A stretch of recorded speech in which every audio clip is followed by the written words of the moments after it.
ତ ପିଲାମାନେ ପୁଣି ଥରେ ଆଉ ଏକ ଭିଡିଓରେ ତମ ସମସ୍ତ ଯୁକ୍ତ ଦୁଇ ପ୍ରଥମ ବର୍ଷର ପିଲାମାନଙ୍କୁ ଅନେକ ଅନେକ ସ୍ୱାଗତ ଜଣାଉଛି। ପିଲେ ପୂର୍ବେ ଆମେ ଜାଣିଲେ ଯେ ପୁରା ସ୍ଥିର ହେଇକି ଯେମିତି ରହିବା କଥା ସେମିତି ସେଇ ହେଇକି ଅଛି ପୁରା ସେଇ କୂଅ ମଧ୍ୟରେ ସେ ଅଛି ତାପରେ କଣ ନା ଏ ବଡ ଲଜ୍ଜା ବିପରୀତ ଶୁଣି ହସିବେ ଯଦୁନାଥ।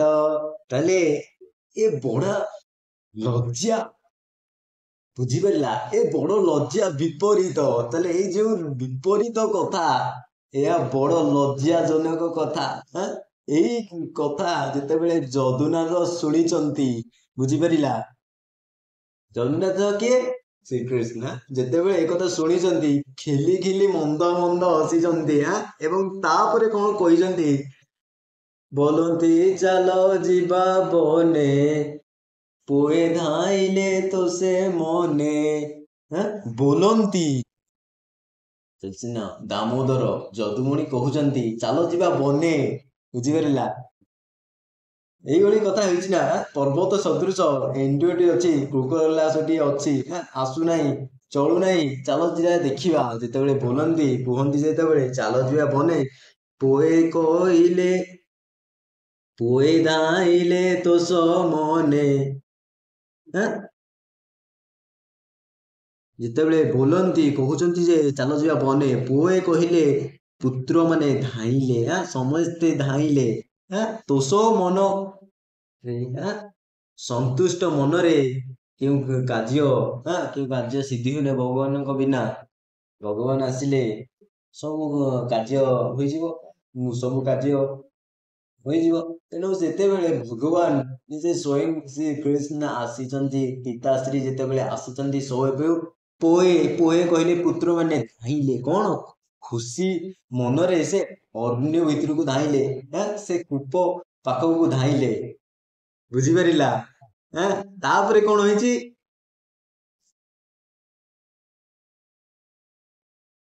ଦେଖ ପ୍ଲିଜ ସ୍କ୍ରିନକୁ ଦେଖ ଏମନ୍ତ ଘୋର ବନେ ଯାଇ କୂପ ଚାହିଁଲେ ଭାବ ଗ୍ରାହୀ ଏମନ୍ତେ ଏଇଭଳି ଭାବରେ ଘୋର ବନେ, ବୁଝିପାରିଲା ଘୋର ବନ ଘୋର ଅରଣ୍ୟକୁ ଯାଇ କିଏ ଯାଇ ଶ୍ରୀକୃଷ୍ଣ ଯାଇ ଭାବଗ୍ରାହୀ ଯାଇ କୂପେ ଚାହିଁଛନ୍ତି କୂପକୁ ଚାହିଁଲେ କିଏ?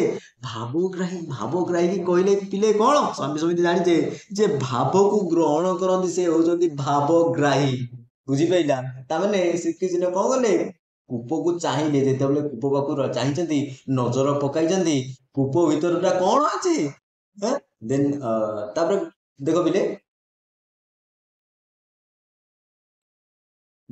ହଁ ଦେଖିଲେ ଘୋର ଅନ୍ଧକାର ନିର୍ଜଳ ତୁଣେ ମହାଘୋର ଦେଖିଲେ ଘୋର ଅନ୍ଧାକାର ଘୋର କୂପ ଭିତରେ କିଟିମିଟିଆ ଅନ୍ଧାକାର ପୁରା ଅନ୍ଧାକାରମୟ ଅନ୍ଧାର ତାମାନେ ଏଇ ଯୋଉ ଅନ୍ଧାମୟ ପରିସ୍ଥିତିରେ ନିଶ୍ଚଳ ତୁଣେ ମହାଘୋର ତାମାନେ ନିର୍ଜଳ ସେଠି ଜଳ ନାହିଁ ଜଳ ଶୂନ୍ୟ କିନ୍ତୁ ତୃଣରେ ଘାସରେ ଲତାରେ ବୁଦାରେ ମହାଘୋର ସବୁ ଘେରି ହେଇକି ରହିଛି। ବା ଆମେ ଯଦି କହିବା କଣ ନିର୍ଜଳ ତୁଣେ ମହାଘୋର କହିଲେ ଜଳ ଶୂନ୍ୟ କିନ୍ତୁ ଘାସ ପରିବେଷ୍ଟିତ ହୋଇଥିବା ସେଇ କୂଅଟିକୁ ଅନାଇଲେ ଏବଂ ଦେଖିଲେ କଣ ଦେଖିଲେ ଯେ ପୁରା ଅନ୍ଧାକାରମୟ କୂପଟିଏ ତାପରେ କଣ ହେଇଛି ଦେଖ ବିଲେ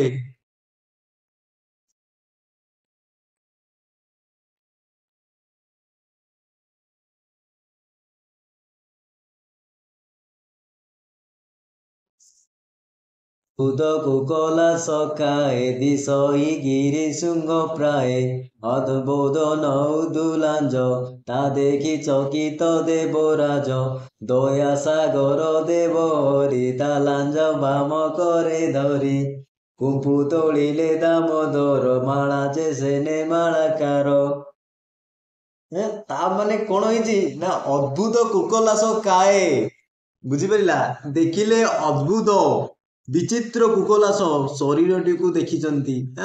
ଦିଶଇ କେଉଁଭଳି ଦେଖାଯାଉଛି କୃଷ୍ଣଙ୍କୁ ମଧ୍ୟ ଗିରିଶୃଙ୍ଗ ପ୍ରାୟ।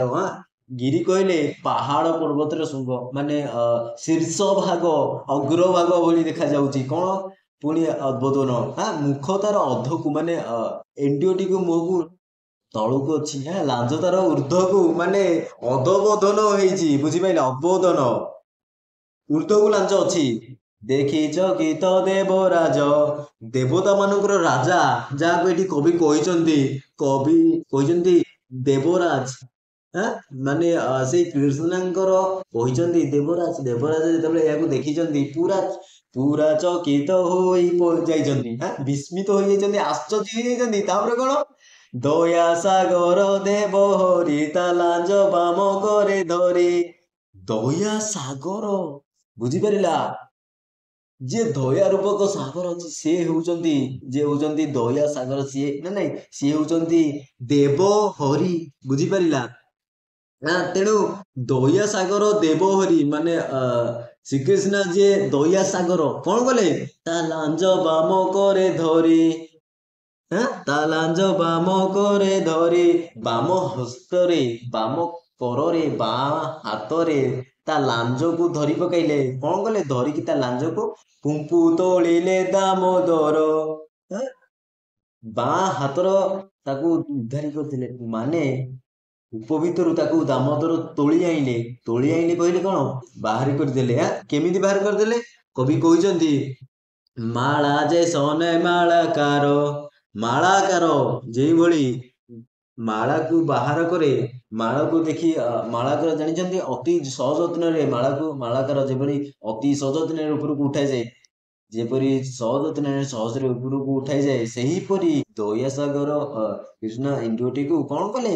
ଉଠେଇ ଆଣିଲେ ଉପରକୁ, ବୁଝିପାରିଲେ ନା ନାଇଁ? ତାପରେ କଣ ହେଇଛି ଦେଖ ପିଲେ, ତୁଳି ପକାନ୍ତେ ହୃଷିକେଶ ଛାଡ଼ି, ପ୍ରାଣ ଛାଡ଼ିଲା କୃକଲାସ। କଣ ହେଇଛି ନା, ତୋଳି ପକାନ୍ତେ ହୃଷିକେଶ, ଯେତେବେଳେ ହୃଷିକେଶ ତାକୁ ବାହାରକୁ ଆଣିଛନ୍ତି, ଉପରକୁ ଆଣିଛନ୍ତି, ତଳ ପକେଇ ଦେବାରୁ ଏଣ୍ଡୁଅଟିର କୃକଲାସିଟିର କଣ ହେଇଛି? ପ୍ରାଣ ଛାଡି ଚାଲି ଯାଇଛି। ଯେତେବେଳେ ହୃଷିକେଶ ଶ୍ରୀକୃଷ୍ଣ ଯେତେବେଳେ ତାକୁ ଉପରକୁ ଆଣିଛନ୍ତି, ଯେତେବେଳେ ତାକୁ ଉପରକୁ ଆଣି ତଳକୁ ପକେଇ ଦେଇଛନ୍ତି, ତାର ପ୍ରାଣ ଛାଡି ଯାଇଛି। ପକେଇ ଦେଲେ କହିଲେ କଣ? କଚାଡି ଦେଲେ କି? ନାଇଁ, ସଯତ୍ନରେ ତାକୁ ରଖିଲେ, ବୁଝିପାରିଲା? ମାଳାକାର ଯେଭଳି ମାଳାକୁ ଅତି ସଯତ୍ନରେ ଯତ୍ନ ସହକାରରେ ଉପରକୁ ଉଠେଇଥାଏ ଅତି ସହଜରେ, ସେଇଭଳି ଆଣିକି ରଖିଛନ୍ତି। ଯେତେବେଳେ ରଖିଛନ୍ତି, ତାଙ୍କ ପ୍ରାଣଟି ଛାଡି ଯାଇଛି। କଣ ହେଇଛି ତାପରେ ଏସବୁ ଦେଖ ପିଲେ, ଏସବୁ ତମ ମାନଙ୍କର ପରବର୍ତ୍ତୀ ସମୟରେ ଆଲୋଚନା କରିବା। ତାହେଲେ ପିଲେ, ଆଜି ପାଇଁ ବସ୍ ଏତିକି।